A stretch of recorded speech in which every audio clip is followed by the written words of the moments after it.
अस्सलाम वालेकुम फ्रेंड।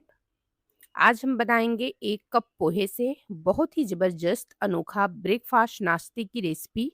अगर एक बार इस तरीके से इस नाश्ते को बना लेंगे ना तो यकीन मानिए बार बार बनाने का दिल करेगा। बहुत ही ज़्यादा टेस्टी है ये नाश्ता। तो इसे कैसे बनाना है बस आप लोग वीडियो में लास्ट तक बने रहिए। वीडियो को स्किप बिल्कुल मत कीजिए। रेसिपी अच्छी लगे तो वीडियो को ज़्यादा से ज़्यादा लाइक शेयर कीजिए। चैनल पर नए आए हैं तो चैनल को सब्सक्राइब ज़रूर कर लें ताकि आने वाली वीडियो की नोटिफिकेशन सबसे पहले आप लोगों तक पहुंच जाए और आप लोग डेली इस तरीके से बिल्कुल न्यू और आसान रेसिपी को देख पाएँ। यहाँ पर मैं 1 कप पोहा ली हूँ। पोहे को 3 से 4 पानी अच्छे से मल-मल के धो लेंगे। जब तक कि इसकी गंदगी, इसका स्टार्च नहीं निकल जाता तब तक इसको अच्छे से हमें धो लेना है। अब आप देख सकती हैं पोहा हमारा कितना साफ हो चुका है। तो पोहे को रख देते हैं साइड में। अब हमें दूसरी चीज़ें एक लेनी है, जो मैं इस नाश्ते को बनाने वाली हूँ 2 चीज़ों से। तो यहाँ पर मैं ली हूँ 1 कप मूँग दाल, देख सकते हैं जिस कप से हमने पोहा लिया है, उसी कप से हमने यहाँ पर 1 कप मूँग दाल भी देख सकते हैं 2 से 3 घंटे के लिए हमने भिगोकर पहले से रख दिया था। अब इसे हम 2 से 3 पानी धो लिए हैं और धोने के बाद में अब क्या करेंगे, लेंगे मिक्सर बाटी, इसमें हम डाल देते हैं अपना मूँग दाल। मूँग दाल को डालने के बाद में इसमें मैं डाल देती हूँ अपना पोहा, जो पोहा को हमने धोकर रखा है उसे डाल देते हैं और इसे पीस लेते हैं। इसे पीसने के बाद में यहाँ पर देख सकते हैं मैं ली हूँ यहाँ पर जो है मसाले, तो इसके मसाले में मैं ली हूँ कम से कम 6 से 7 कड़ी पत्ते, इसका जो फ्लेवर होता है ना बहुत अच्छा आता है। इसमें मैं 4 से 5 हरी मिर्च ली हूँ, 2 पकी हुई है और 2 3 जो है हरी वाली है। आधा इंच अदरक का टुकड़ा ली हूँ, उसके बाद में यहाँ पर लेंगे हरा धनिया, इनको हम कट कर लेते हैं। ये नाश्ता बनाने में बहुत ही सिंपल है, बहुत ही झटपट बनकर तैयार हो जाता है, लेकिन खाने में बहुत ज़्यादा टेस्टी है। इसे आप चाय के साथ में भी बना सकते हैं। जितनी देर में आपका चाय होगा, उतनी देर में आपका ये नाश्ता भी पककर तैयार हो जाएगा। बस हमें क्या करना है, मूँग दाल को आधा से 1 घंटे के पहले हमें भिगोकर रख देना है। उसके बाद में यहाँ पर देख सकते हैं मूँग दाल और पोहे को हमने पीस लिया है। अब इसमें हम अदरक का टुकड़ा, कड़ी पत्ता और हरी मिर्च को डालकर इसे फिर से पीस लेते हैं। अब यहाँ पर लेंगे एक मीडियम साइज का छोटा-सा प्याज़, देख सकते हैं प्याज़ को हम छोटे-छोटे टुकड़े में बिल्कुल कट कर लेते हैं। आप प्याज़ को जो है ना मतलब चॉप करके भी डाल सकते हैं, चॉपर में चॉप कर लीजिए तभी भी आप डाल सकते हैं, नहीं तो फिर आप बारीक-बारीक एकदम कट कर लीजिए। देख सकते हैं एकदम बारीक कट के करना है, ज़्यादा बड़ा-बड़ा मोटे साइज़ में इसको नहीं कट करना है।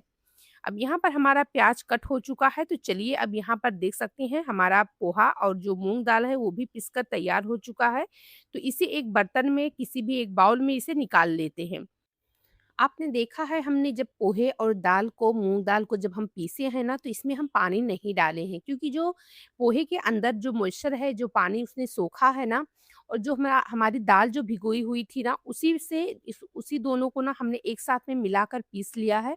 पानी इसमें हम नहीं डाले हैं। अगर हम पानी डाल देंगे तो फिर ये बैटर गीला हो जाएगा, इसलिए पानी नहीं डालना है। अब इसमें क्या करेंगे, प्याज़ डाल देते हैं, हरा धनिया डाल देते हैं, 1 चम्मच जीरा साबुत डाल देते हैं, इससे नाश्ता बहुत बढ़िया बनेगा। थोड़ी-सी 1 पिंच इसमें हल्दी डाल देते हैं, हाफ चम्मच इसमें मिर्ची पाउडर डाल देंगे और हाफ चम्मच इसमें हम डाल देंगे धनिया पाउडर। अब इन सारी चीज़ों को डालने के बाद में यहाँ पर हमने नमक डाल दिया है। नमक डालने के बाद अब इनको अच्छे से बढ़िया से मिक्स करेंगे। ये देखिए इस तरीके से इनको फेंटना है, जब आप इसको फेंटेंगे ना तो ये हल्का हो जाएगा।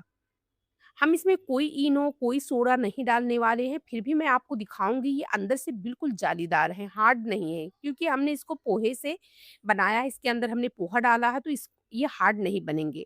अब तेल को यहाँ पर सिर्फ़ मीडियम गरम करना है, मीडियम गरम तेल में ही हमें अपने नाश्ते को इस तरीके से छोटे-छोटे बिल्कुल क्यूट से शेप में हमें इसको बनाना है।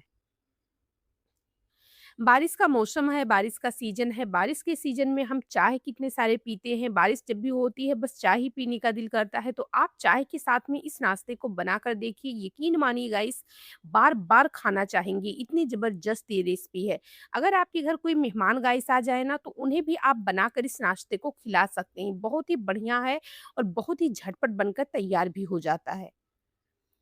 तो यहाँ पर बस आपको एक काम करना है कि जब आप इसे फ्राई करेंगे ना तो तेल को पहले से ज़्यादा गरम हिट मत रखिए। अगर आप ज़्यादा गरम रखेंगे ना तो बस डालते ही ये ऊपर से एकदम आपको लाल-लाल दिखने लगेंगे और अंदर से ये जालीदार नहीं होंगे बल्कि ये हार्ड हो जाएँगे। इसलिए हमें आँच को मीडियम रखना है। मीडियम आँच पर हमें पहले अपने नाश्ते को डाल देना है और जब ये दोनों तरफ से गोल्डन फ्राई हो जाएँगे ना, उसके बाद में इसको हमें पलटी करना है दो उलट-पलट कर। उसके बाद बस हमें 1 सेकंड के लिए लास्ट में हमें 1 से 2 सेकंड के लिए हमें आँच को थोड़ा-सा फ़ास्ट करके इसके ऊपर बस हमें कलर देना है। अगर आप इस टिप्स को फ़ॉलो करेंगे ना, तो आपकी भी रेसिपी बिल्कुल उसी तरीके से बनेगी जिस तरीके से मैं आपको दिखाऊँगी तोड़कर कि हमारी रेसिपी जो है बिल्कुल नहीं हार्ड है। हमने कोई इनो, कोई सोडा इसमें नहीं डाला है, लेकिन फिर भी आप देखेंगे अंदर से रेसिपी बिल्कुल एकदम सॉफ्ट है। अगर वही चीज़ आप फ़ास्ट आँच पर बनाएँगे ना, तो फिर आपकी जो रेसिपी है ना, वो हार्ड हो जाएगी। इसलिए हमें हार्ड नहीं, हमें इसको सॉफ्ट बनाना है, अंदर से ऊपर से बिल्कुल कुरकुरा-सा बनाना है। तो हम जब इस टिप्स को फ़ॉलो करेंगे ना, तो हमारी रेसिपी बिल्कुल उसी तरीके से बनेगी, जैसे कि हमने आपसे बताया है।